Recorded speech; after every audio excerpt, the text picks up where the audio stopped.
10월 18일 목요일 아침입니다. 신명기 29장 14절에서 29절까지 말씀 읽겠습니다. 근데 중간에 몇 군데 건너뛰고 읽도록 하겠습니다. 내가 이 언약과 맹세를 너희에게만 세우는 것이 아니라 오늘 우리 하나님 여호와 앞에서 우리와 함께 여기 서 있는 자와 오늘 우리와 함께 여기 있지 아니한 자에게까지이니 우리가 애굽 땅에서 살았던 것과 너희가 여러 나라를 통과한 것을 너희가 알며 너희가 또 그들 중에 있는 가증한 것과 목석과 은금의 우상을 보았느니라.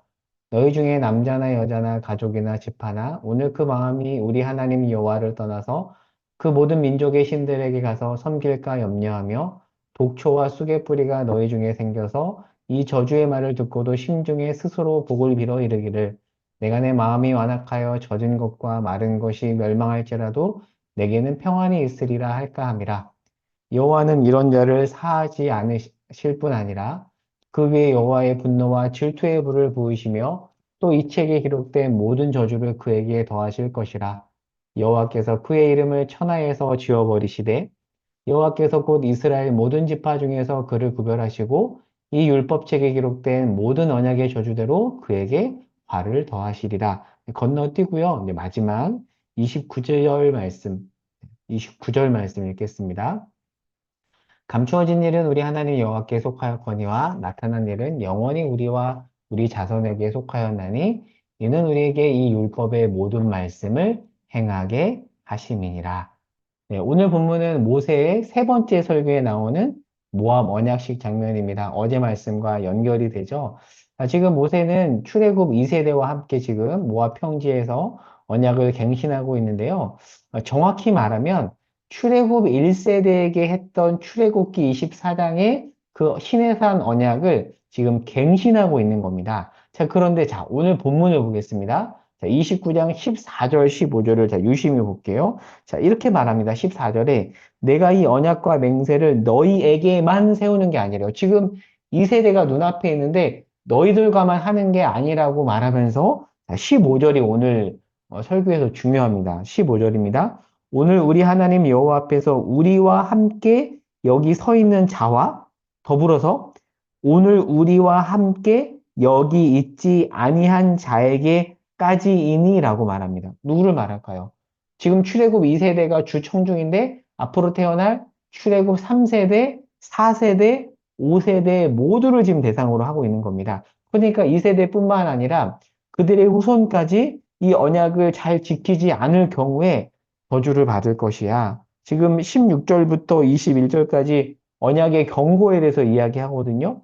지금 무엇을 의미하냐면 이 세대에게 너희도 잘 지켜야 되지만 너희 자녀들도 잘 지키도록 잘 교육해야 돼 라고 말씀해 주고 있습니다. 그리고 오늘 본문에 보면 이런 내용이 나와요. 실제 저주를 받잖아요. 읽지 않았던 22절에서 28절에 보면 사람들이 이제 물을 거라는 거죠. 너네 왜 언약 백성이라면서 저주 받냐? 그러면 이렇게 대답하라고 말합니다. 우리가 불순종해서 그렇다. 그렇게 지금 모세가 이야기함으로써 결국에는 너희 순종해야 돼. 그 말을 하고 싶은 거죠. 반복해서 지금 이 얘기를 하고 있습니다. 중요한 내용은 반복해도 강조해도 지나치지 않잖아요. 어제 봤던 그림인데요. 지금 이스라엘 백성들은 모압 평지에서 이제 목적지인 가나안으로 들어가요. 광야였습니다. 이제 여기는 안정된 정착지예요. 광야에서보다 더 민감하게 말씀 앞에 머무르지 않으면 언제 무너질지 모르는 곳입니다. 여러분, 사람이 나중에 이렇게 변하는 경우가 많이 있잖아요. 힘들고 어려울 때 광야에서는 이렇게 겸손하고 하나님만 바라보다가 뭔가 이제 안정적이 되면 이 가나안에서는 변하게 되는 경우를 상당히 많이 봅니다. 지금 모세도 이걸 알았던 거죠. 그래서 지금 출애굽 2세대에게 강조하고 있습니다. 자, 그러면 어떤 내용을 구체적으로 강조하는가? 자, 오늘 본문에 보면 이런 내용이에요. 특별히 가나안은 우상 숭배로 가득한 곳입니다. 그러니까 지금 평생 긴 애굽에서 노예 생활과 그리고 물론 이제 한참 이제 선배들이 겪었던 거지만 이제 쭉 유산은 이어오잖아요. 그리고 광야에서 긴 생활을 했습니다.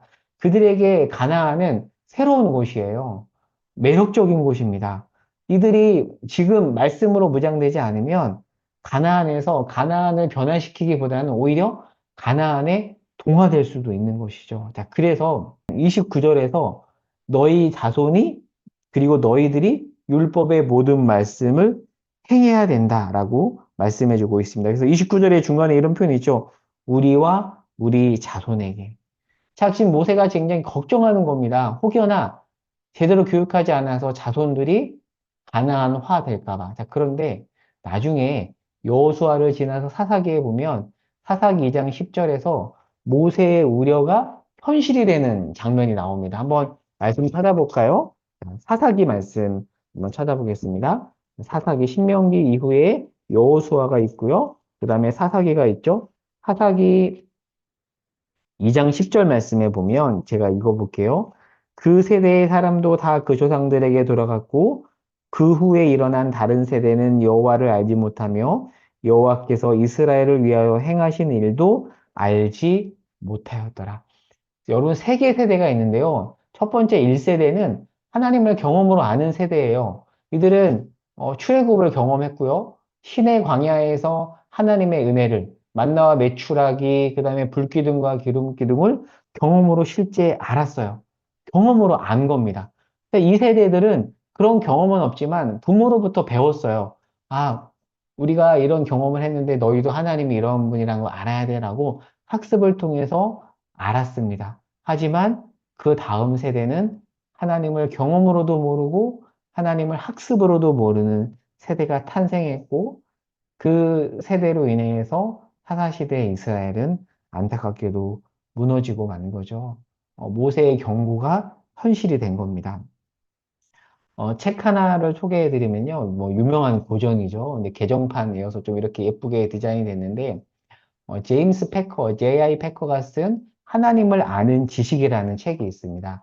이 책에서 제임스 패커는 두 가지를 구분을 합니다. Knowing God, 하나님을 아는 지식과 Knowing about God, 하나님에 관한 지식을 구분을 해요. 그러니까 이것이 전자가 하나님을 아는 지식이 하나님과 인격적인 만남을 통해서 빚어진 살아있는 지식이라면 knowing about God, 하나님에 관한 지식은 어떤 그런 인격적인 경험이 결여된 건조한 정보에 가깝다라는 얘기를 해요. 그러면서 제임스 패커가 이런 말을 합니다. 하나님을 아는 약간의 이 지식이 하나님에 관한 많은 양의 지식보다 값지다. 첫 번째 세대는 knowing God, 하나님을 알았어요. 출애굽 2세대는 하나님에 관한 지식이 있었지만 세 번째 세대는 둘 다 잃어버린 거죠. 두 가지가 다 중요합니다. 그런데 이게 더 값지다라는 얘기를 하죠. 제가 블로그에다도 글을 하나 올렸는데요. 이런 내용이었어요. 삼위일체에 대한 지식을 알고 있는 것과 삼위일체 하나님의 성육신 사건을 이해하고 실제 성육신적인 삶을 사는 것은 다르다. 우리가 삼위일체 하나님의 성육신에 대해서 알고 있지만 실제 성육신적인 삶을 살지 않는다면 우리가 알고 있는 하나님에 대한 지식은 건조한 것에 불과합니다. 그러니까 사실 신학적인 지식도 필요해요. 그런데 그것이 우리 삶으로 체화되는 데까지 나아가야 됩니다. 이렇게 본다면 사사시대의 실패는요, 하나님을 아는 지식, 하나님에 관한 지식 모든 것에 대해 실패한 그런 시대라고 볼 수가 있습니다. 우리 안에 저는 이런 거룩한 욕심이 생겼으면 좋겠어요. 우리와 우리 자손이, 우리 다음 세대가 진정 하나님을 아는 세대가 되었으면 좋겠어요. 그들에게 삼위일체 성육신에 대해서 알려주고 그들이 삶에서 실제로 성육신적인 삶을 사는 거예요. 아, 하나님께서 인간의 몸을 입고 이 땅에 오신 것이 성육신이구나 알고 실제로 자기 삶에서 그렇게 살아가는 거죠. 그래서 그 관한 지식, 하나님에 관한 지식이 하나님을 아는 지식으로 승화되는 그런 놀라운 일이 우리 다음 세대에게 일어난다면 보다 더 큰 축복은 없을 것 같습니다. 말씀을 정리하면서 맺도록 하겠습니다. 요즘 1대1 양육을 하고 있는데요. 그 교재에 이런 내용이 나와요. 우리가 하나님을 알아가는 세 가지 통로가 있는데 첫 번째는 문화, 즉 모태신앙을 말하는 겁니다. 태어나서 자연스럽게 하나님을 아는 이런 방식이 있고요. 두 번째는 진리를 탐구하다가 하나님을 아는 경우가 있습니다. 뭐 이런 사례가 많습니다. C.S. 루이스도 그랬고요. 프랜시스 콜린스라고 DNA 학자도 루이스의 순전한 기독교를 읽다가 진리를 탐구하다가 하나님을 만나고 회심한 사례고요. 그리고 르네 지라르라는 그 문화 인류학자도 십자가를 연구하다가 그렇게 예수님을 구주로 영접한 그런 사례거든요. 그렇게 하나님을 알아가는 경우도 있고요. 아니면 경험을 통해서 수련회나 위기를 통해서 하나님을 알아가는 경우가 있는데요. 여러분은 어떠세요? 저는 이 방식은 아닙니다. 저는 모태신앙이 아니거든요. 저는 세 번째에 가까운 것 같아요. 그러면 여러분의 자녀는 어떠하신가요? 저희 두 딸은 문화적인 그리스도인이죠. 그런데 아직 이 아이들이 어떤 하나님에 대한 온전한 인격적인 경험은 없어요. 이제 첫째 딸이 이제 5학년이 되는데 이제 기도하게 돼요. 이 아이가 하나님을 경험을 통해서 진리 탐구를 통해서 온전히 알아가게 되기를 그렇게 기도하고 있습니다. 특별히 이 설교를 들으시는 여러분들의 자녀들 중에서는 상당 부분 모태신앙이 많을 거예요. 문화적인 그리스도인입니다. 그러니까 경험이 부족하고요. 기독교가 어떤 은혜를 주지 못한 겁니다. 왜요? 아직 진리 탐구를 온전히 하지 않았기 때문이죠. 그러면 이 아이들이 대부분 대학교에 가서 교회를 떠나는 경우가 많은데요. 이 책에서 어떤 지적을 하냐면 왜 떠나는가? 문화적 그리스도인이지만 경험이 없고 기독교가 삶의 의미를 주지 못했기 때문이라는 거죠. 그러면 우리는 어떻게 해야 될까요? 경험하도록 도와야 되고요. 기독교가 의미가 있다라는 것에 대해서 알려줘야 되는 거죠. 그러면 그들의 하나님에 관한 지식이 하나님을 아는 지식으로 승화가 되는 거겠죠.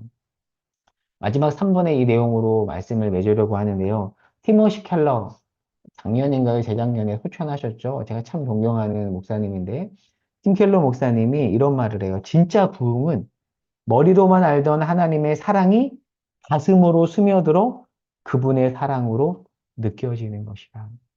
머리로 이해하는 것도 필요해요. 나아가서 머리에 있던 것들이 가슴으로 내려가는 그것이 부흥이다. 저는 우리 가정에 그리고 우리 시심교회 안에 이런 부흥이 일어났으면 좋겠어요. 수적인 부흥을 얘기하는 게 아니에요. 참된 부흥. 이곳에 온 자들이 하나님을 경험하고 진리를 탐구하고 아, 기독교가 이런 거구나. 하나님이 나에게 이렇게 말씀하시는구나. 의미를 깨닫고 반응하는 그런 일들이 일어나기를 간절히 소망합니다. 그것이 부흥이죠. 그래서 이 아침에 이 부흥을 위해서 우리 모두 함께 기도했으면 좋겠어요. 주님, 우리의 다음 세대 가운데 부흥을 허락하옵소서. 여러분, 부흥이란 찬양 아세요? 1999년 예수전도단의 부흥 앨범, 저도 그때 예수전도단에 들어갔었는데 50만 장이 팔렸었어요. IMF 때. 사람들이 간절히 기도했죠. 이 땅에 황무함을 부숴서 그 간절한 기도 가운데 또 전 하나님께서 행하셨던 일이 있다고 생각하거든요. 오늘 설교 끝나고 나서 그 찬양도 한번 들어보세요. 그리고 들으면서 기도했으면 좋겠어요. 하나님, 이 땅에 황무함을 보셔서 하늘의 하나님 긍휼을 베풀어 주시옵소서. 우리 가정 가운데, 우리 교회 가운데, 공동체 가운데 부흥을 주십시오.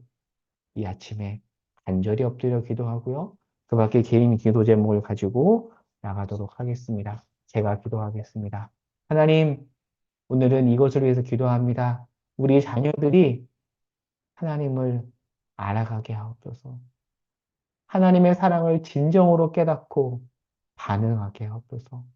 놀라운 그 주님의 부흥을 허락해 주시기를 간구하며 우리 주 예수 그리스도의 이름으로 기도합니다.